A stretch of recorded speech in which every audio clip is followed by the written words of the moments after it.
Em setembro de 2008, uma novidade chegava nos títulos X da franquia Mutante. O Warren Ellis iria assumir o título Astonishing X-Men ou Surpreendentes X-Men aqui no Brasil.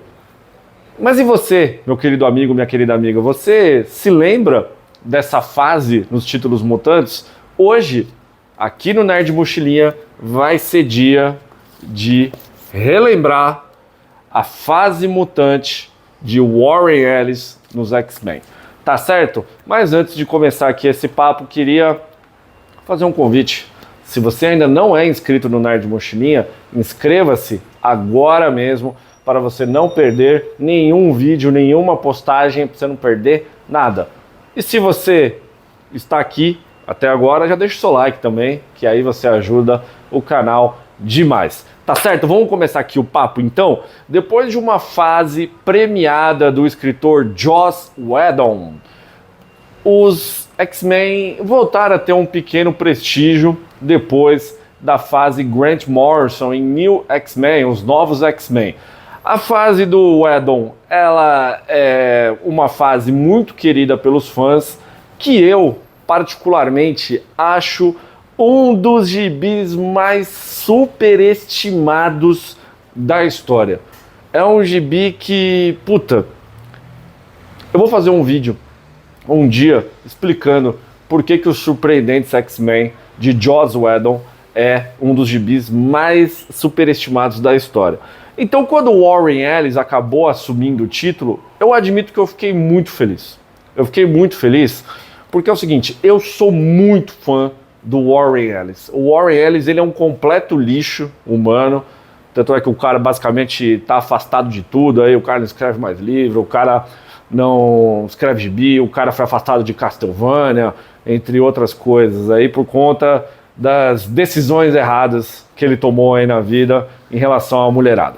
Mas assim, eu sou muito fã do escritor Warren Ellis, autor de Planetary, de Thunderbolts, de Authority, Stormwatch, entre outras coisas. O homem que inventou o gibi de ação widescreen.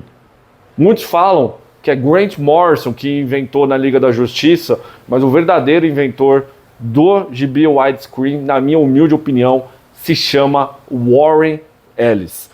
E cara, o Warren Ellis, ele é um homem fascinado por sci-fi, ele é um cara que ele tem repertório.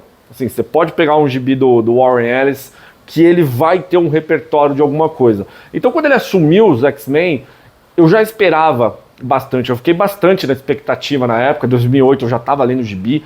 E, cara, eu não me decepcionei. O primeiro arco, chamado Ghost Box no original, que aqui no Brasil foi traduzido como Caixa Fantasma, ele lida com a questão dos X-Men naquela época. Qual que era a época? Era a época do não mais mutantes, né? Chega de mutantes.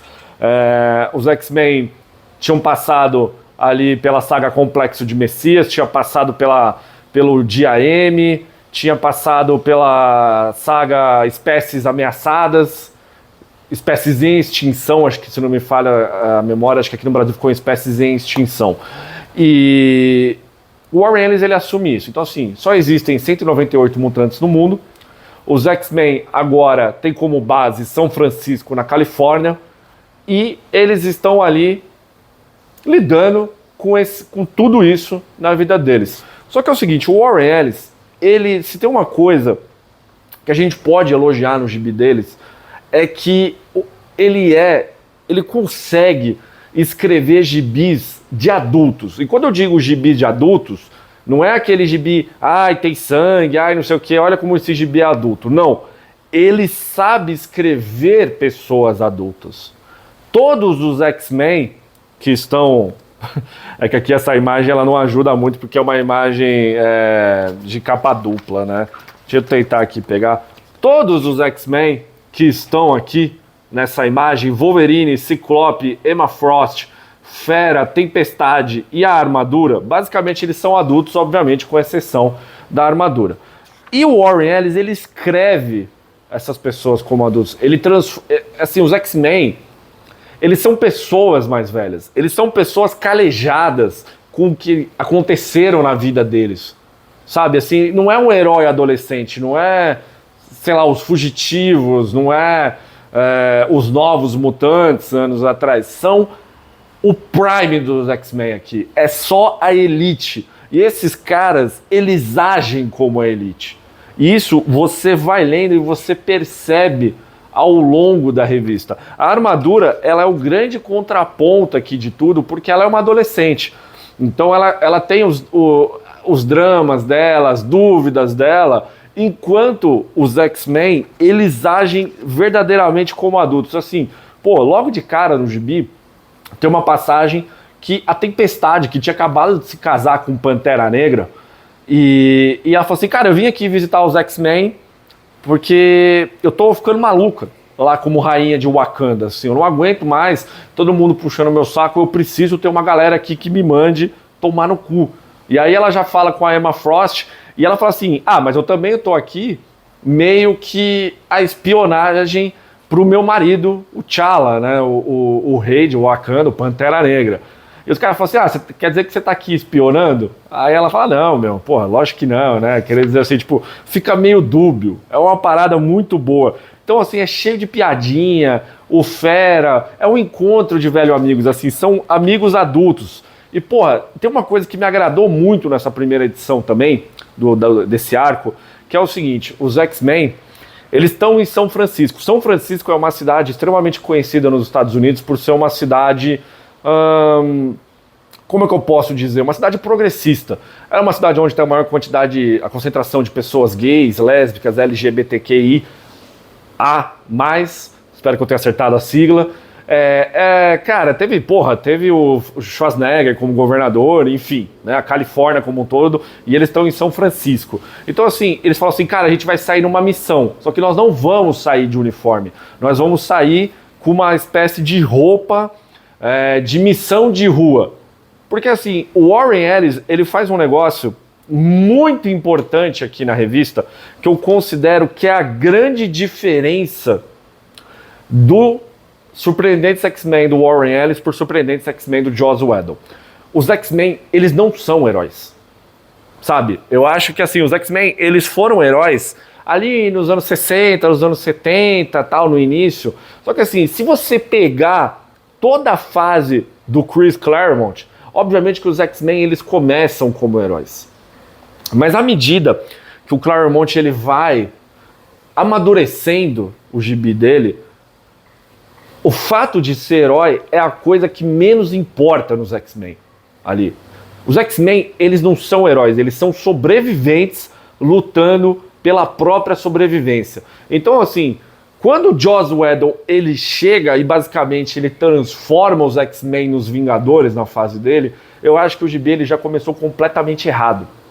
Porque, assim, uma saída interessante de querer transformar os X-Men em heróis, em celebridades amadas pelo povo, foi melhor trabalhado em X-Tactics do Peter Milligan, que eu acho que esse, ao lado de Novos X-Men, do Grant Morrison, é o gibi definitivo dos X-Men naquela década. Então, assim, o Warren Ellis, ele sabe que os X-Men não são heróis. Os X-Men, eles agem para resolver problemas que são em benefício da raça mutante. Os X-Men, eles, de certa forma, nessa fase, nesse período, ainda mais nesse período do Chega de Mutantes, em que eles estavam ameaçados de extinção, eu quero que a raça humana se foda. E isso fica muito claro nas falas do Ciclope. E eu acho isso fantástico. Então, assim, porra, os X-Men, eles vão lá, tem um cara morto aqui em São Francisco e, porra, o cara é um mutante. Aí o Fera chega, peraí, né? Se tivesse um humano morto, foda-se, não interessa isso. O que interessa é ter uma espécie de um mutante aqui morto. Mas peraí, como é que tem um mutante morto e esse cara, ele não tá no nosso banco de dados dos X-Men aqui pra eu saber que ele é mutante? Então eu vou lá investigar. Porque é algo que afeta a raça deles. É isso. Eu acho que o Warren Ellis, ele deixa isso muito claro. E aí, surge aqui toda a questão né, da Caixa Fantasma. O que é a Caixa Fantasma? A Caixa Fantasma, ela é basicamente um portal para outras dimensões. Então, assim, toda essa história de outras dimensões, de sci-fi, de buraco de minhoca, etc., é aquele tipo de gibi que o Warren Ellis, ele dá show. Ele dá show. E outra coisa muito interessante aqui nesse arco do Caixa Fantasma é o papel do Ciclope. Cara, o Ciclope, ele é aquele personagem que ele é extremamente confiante no que ele faz. Ele é o maior líder do universo Marvel, superando o Capitão América, superando entre outros. Ele é o maior líder da Marvel. Isso é ponto comum, não tem discussão. E mesmo ele sendo o líder, ele tem toda a pressão de salvar, de manter a raça mutante viva. Então ele é um líder que aqui nesse período ele não podia errar de forma alguma. E o Warren Ellis, ele trabalha muito bem isso, porque assim, o core do Ciclope é: eu sou um cara extremamente focado, paranoico, eu sou líder, mas eu sou um homem cheio de dúvidas. Cheio de dúvidas que, cara, e eu não posso demonstrar essas dúvidas. Eu não posso demonstrar essas dúvidas.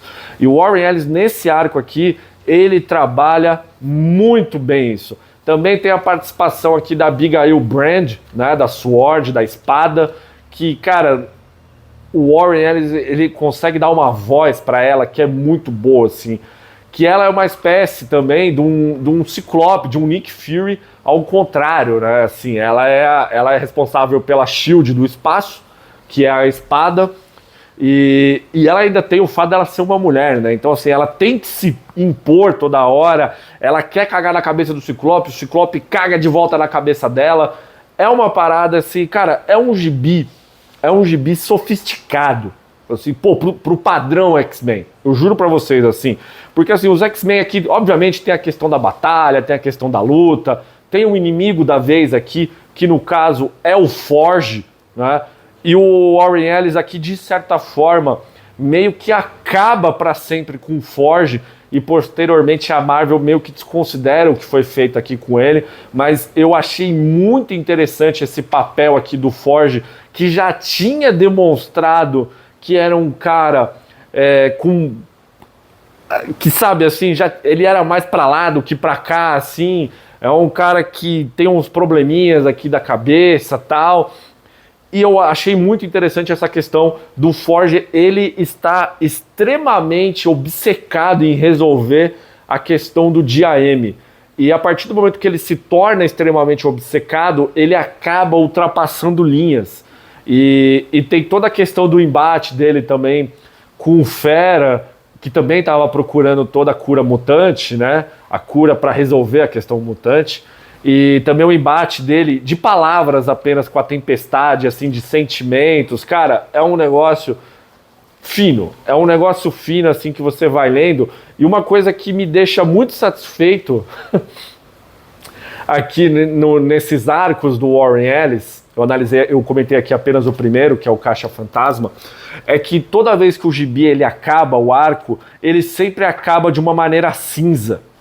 Assim, os X-Men, eles fazem o que eles têm que fazer. Eles simplesmente fazem o que eles têm que fazer, e isso fica muito claro na forma que os arcos acabam. Aqui nesse encadernado também, teve uma outra minissérie chamada X-Men Caixas Fantasmas, mostrando essas realidades paralelas, né, que existiam dentro dessas caixas fantasmas. Tem duas histórias que eu considero três histórias, na verdade, que eu considero ela muito interessantes, que são os X-Men ali basicamente nos anos 20, 30, com a Emma Frost liderando o grupo, com a arte do Adi Granov.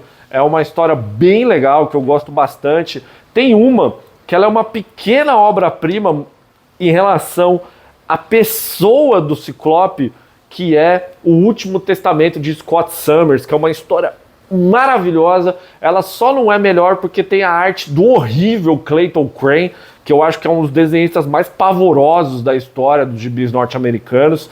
E por último, tem uma história simplesmente chamada 4, que mostra um futuro apocalíptico, né? Por consequência aqui da Caixa Fantasma, né? Que essa minissérie dos X-Men Caixa Fantasma, que são apenas 2 números, né? Ela mostra o que aconteceria se os X-Men falhassem nesse arco aqui de Surpreendentes X-Men. E essa história 4, ela mostra um futuro apocalíptico em que sobreviveram apenas o Wolverine, o Fera e a Armadura. Desenhada pelo Cary Andrews, é uma história que eu gosto muito, uma história muito triste, que o Warren Ellis ele tem aquela capacidade de escrever. Para quem leu Ruínas, sabe muito bem do que eu estou falando, né? E nesse arco aqui em específico da Caixa Fantasma, quem desenha é o Simone Bianchi. Simone Bianchi, um artista italiano que eu particularmente eu gosto muito. Ele tem um estilo de arte bem diferente, que eu entendo algumas pessoas criticarem o estilo de arte dele, que é bem diferente. É uma arte realista, mas não é uma arte realista ao estilo do Alex Ross, do Adi Granov, entre outros que praticam esse tipo de arte. Mas, pô, é uma arte bonita. Pô, olha esse Forge aqui, olha o nível de detalhe dele e tal. Eu gosto bastante. Ele dá, tipo assim, pô, por exemplo, na hora que ele desenha os mutantes aqui que são monstros, não é uma arte lá muito agradável, realmente, assim.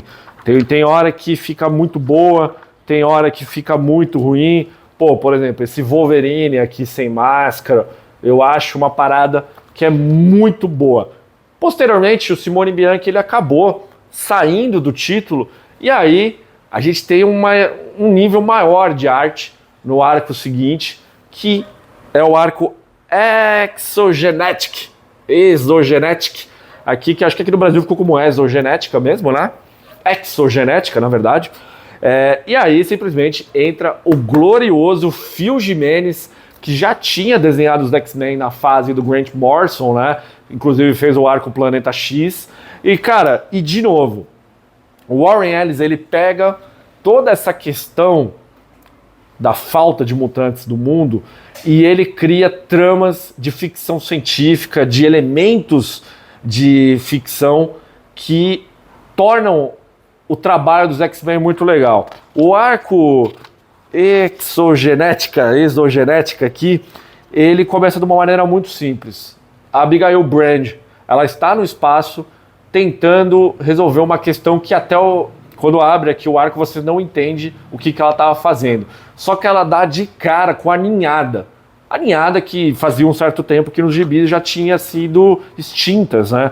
A partir do momento que isso acontece, ela consegue matar ali as ninhadas, só que o foguete, o avião, enfim, a nave que ela estava, ela acaba caindo na Terra. E os X-Men são convocados para evitar a morte da Abigail Brand, que também é a namorada do Fera aqui na época, né?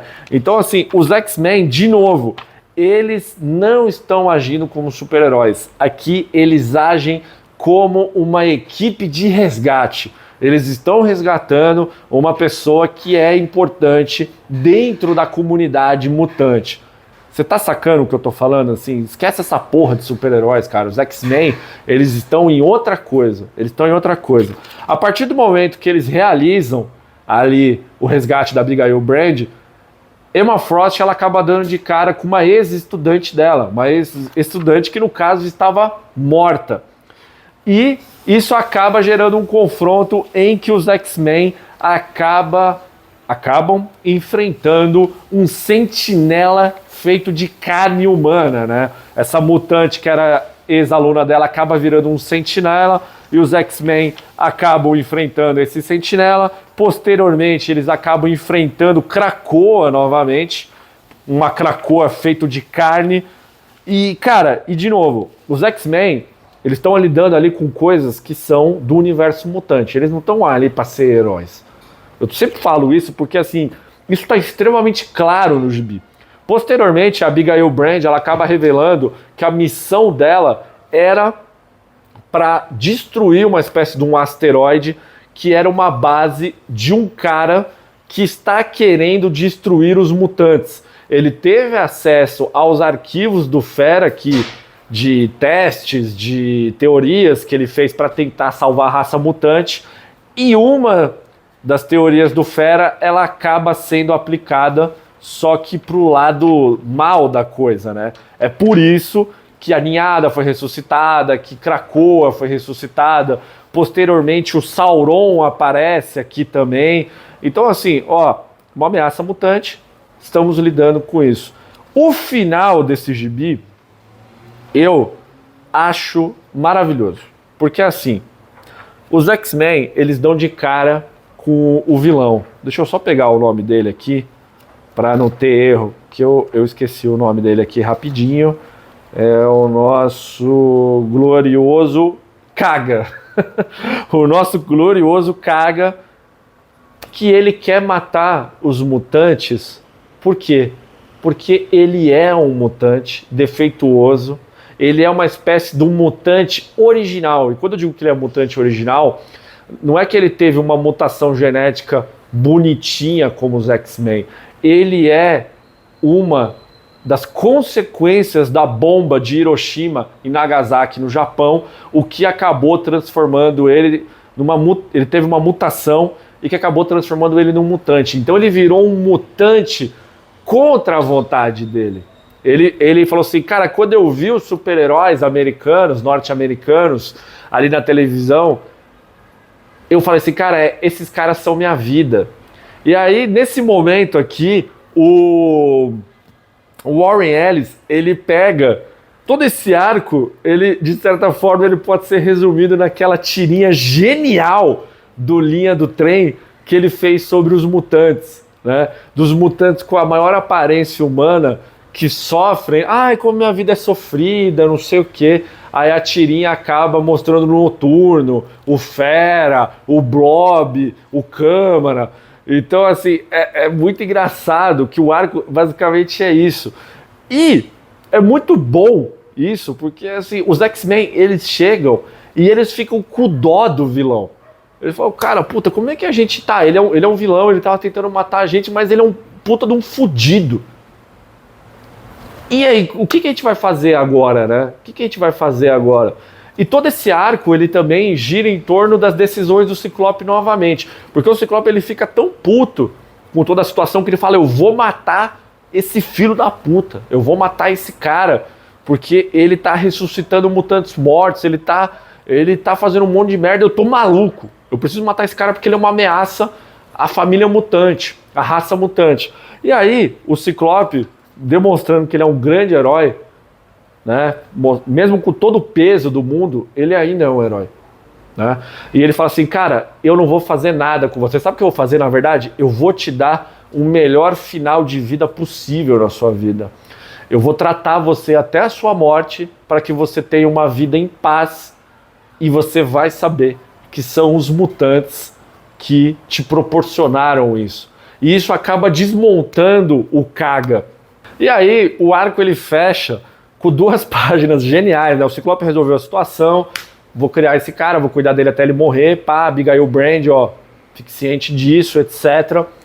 E simplesmente o Kaga ele desmonta nessa hora, né? Ele desmonta, perdi, né? O cara me desmontou na bondade aqui. E aí o Wolverine simplesmente dá um soco na cara de um idoso. E aí fica o Fera, a armadura e a Tempestade. Ô Logan, caramba, por que você fez isso? Aí ele, não, meu, o cara é um gênio do crime, aí vai saber o que ele ia fazer e tal. Mostrando que, cara, até isso eu gosto muito, sabe por quê? Porque assim, os X-Men, de novo, gente, eles são teoricamente heróis, mas assim, cara, os caras querem resolver a situação. Então se eu tiver que dar um soco na cara de um idoso, eu vou dar, porque assim, a minha sobrevivência acabou. E é isso. E aí, pô, e o final também acaba aqui com uma parte assim, tornando o Ciclope muito foda, né? A Abigail Brand fala pra ele, pô, se você não tivesse resolvido essa situação, o que você ia fazer, né? Aí ele, eu tinha muitos planos aqui, né? E depois eu ia ver o que eu teria que fazer da minha vida depois que eu jogasse o Wolverine em cima da bomba, né? Pra ele segurar a explosão da bomba. E aí a Abigail Brand fica com o maior cara, assim, tipo, nossa, ele seria capaz, né, de fazer isso pra poder resolver a situação, enquanto a Emma Frost fica com o maior cara de tipo assim, esse é o cara que tá me comendo, né, ele é muito foda. E aí, gente, o título Surpreendentes X-Men, ele acabou continuando, né, ele continuou com outros escritores, o Daniel Way acabou assumindo, depois a Marjorie Liu também, mas isso aí é papo para outra coisa, né? Isso aí são escritores que nem importa, o importante é os X-Men do Warren Ellis.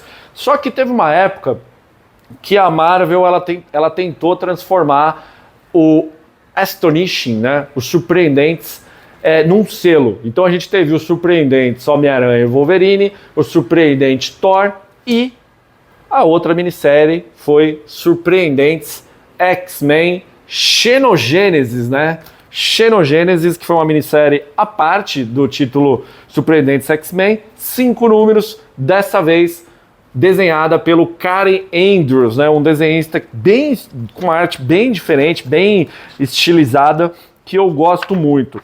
E aqui nesse arco rola vários momentos assim que eu considero nota 10, de verdade. Então do que se trata esse arco aqui? O arco ele começa num país fictício africano chamado Mbangawi, né? Que tá rolando alguma coisa com o nascimento de crianças mutantes. Então, de novo, uma situação que envolve a comunidade mutante, que os X-Men vão lá meter o nariz deles, porque se tá nascendo um mutante novo, então eu vou ter que ir lá resolver. E, cara, logo na primeira edição, é muito bom que é o seguinte, isso aqui é muito vida real, é muito coisa de adulto, e na hora que eu comecei a ler, eu comecei a rir muito, porque é o seguinte, a Tempestade, ela que descobre essa situação, na verdade o marido dela passa a situação pra ela, tá tendo um problema ali num país da África, eu quero que você dê uma olhada porque esse problema ele pode chegar aqui em Wakanda, então porra, leva lá teus amiguinhos pra resolver esse rojão, beleza. Aí a Tempestade ela chega e fala, porra galera, tá acontecendo isso assado, etc. E aí o Ciclope chega e fala, né, porra, tá, mas o que tá acontecendo no país África, né? Aí o Fera simplesmente chega e fala, primeiro de tudo, né, África não é um país, né? Já dá uma cagada na cabeça do Ciclope, aí o Ciclope fica puto.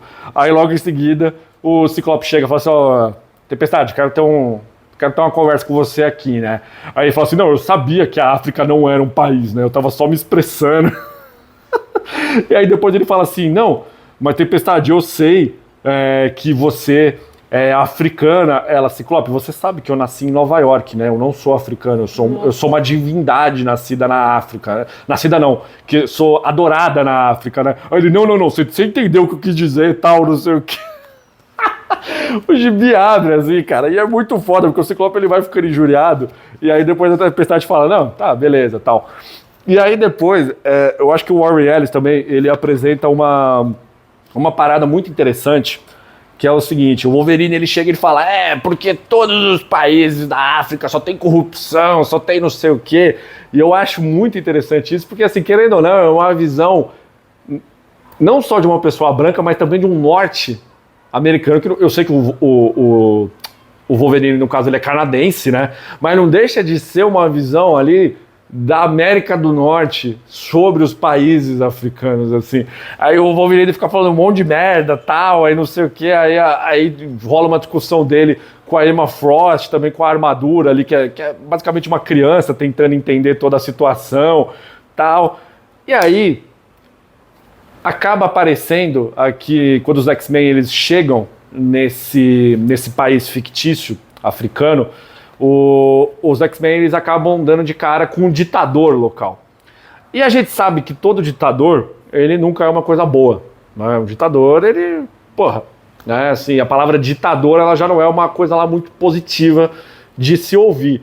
Mas o Warren Ellis, ele consegue construir uma trama em que esse general, né, deixa eu até pegar o nome dele aqui, para não cometer erros, é o Joshua Nading, Joshua Nading, que é esse senhor aqui, gigantesco, ele consegue transformar ele num personagem cinza. Então assim, por que o cara é ditador?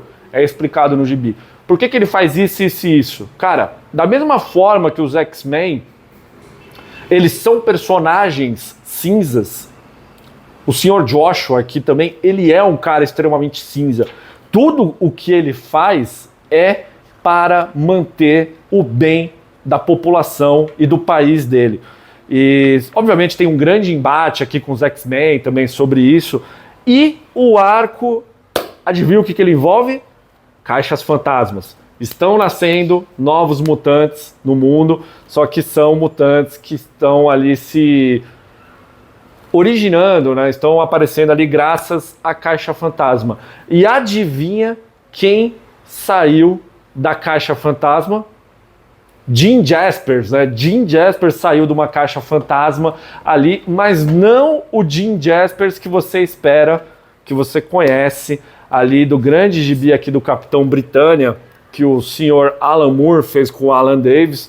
Inclusive, antes de vocês lerem esse arco aqui do Xenogênesis, eu acho que a leitura dele fica muito melhor se você ler esse gibi do Capitão Britânia do Alan Moore. Porque assim, aparece o Jim Jaspers aqui de uma dimensão paralela, e pelo fato de ele ter fugido da Caixa Fantasma dele, está fugindo por diversas dimensões, ele está liberando radiação que está fazendo com que nasça crianças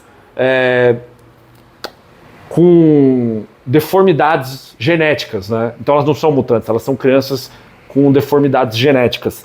E os X-Men eles precisam lidar com isso. E sabe quem aparece? Aparecem as Fúrias, ou os Fúrias, né? O grande inimigo que o Capitão Britânia acaba enfrentando ali naquela fase do Alan Moore. Então, vocês lendo esse gibi torna ele muito mais interessante. Eu acho que a leitura fica bem legal. Inclusive, tem um confronto extremamente pesado ali dos X-Men com os Fúrias, que, cara, a arte do Karen Andrews, ela deu show aqui. São confrontos muito bons, principalmente do Wolverine e do Fera contra o Fúria aqui, que, porra, eu acho demais. O traço do Karen Andrews combinou muito. Ele é bem exagerado, como vocês perceberam aqui, pela Emma Frost bunduda aqui. Inclusive, eu achei meio cagado isso aí, né? Mas tudo bem, né? Se a Marvel permitiu, tá suave.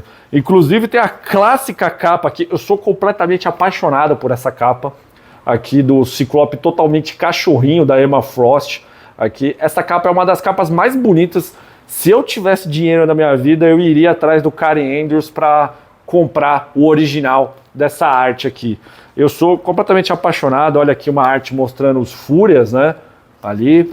Tem outra aqui que acho que tem um Fúria maiorzão aqui, que acaba cortando o Wolverine.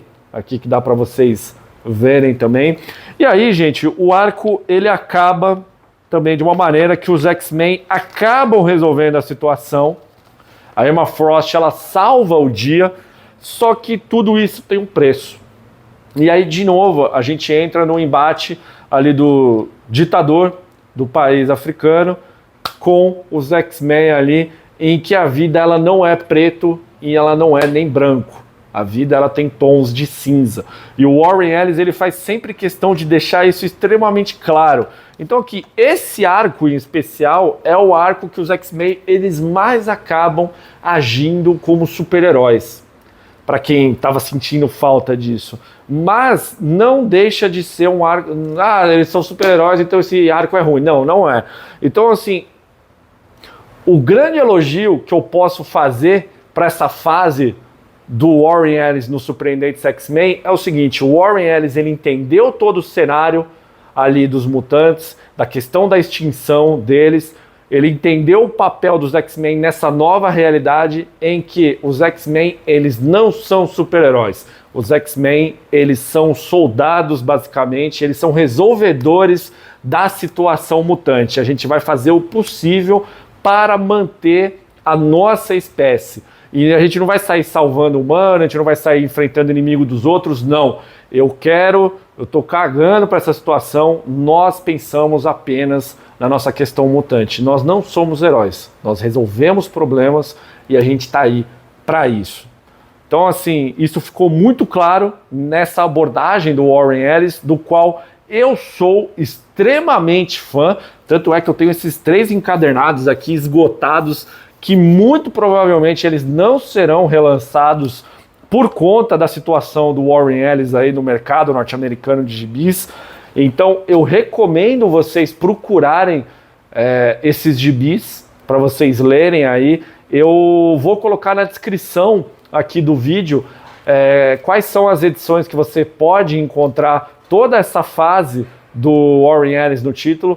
E eu cravo aqui para vocês, os Surpreendentes X-Men de Warren Ellis, eles são muito melhores do que os Surpreendentes X-Men de Joss Whedon, que não entendeu direito o que era os X-Men. Tá certo, pessoal? E você? O que você tem a dizer sobre essa fase? Você gosta dessa fase? Você detesta? Você concorda ou você discorda de mim? Deixa aí os seus comentários, que eu vou ficar muito feliz de interagir com você.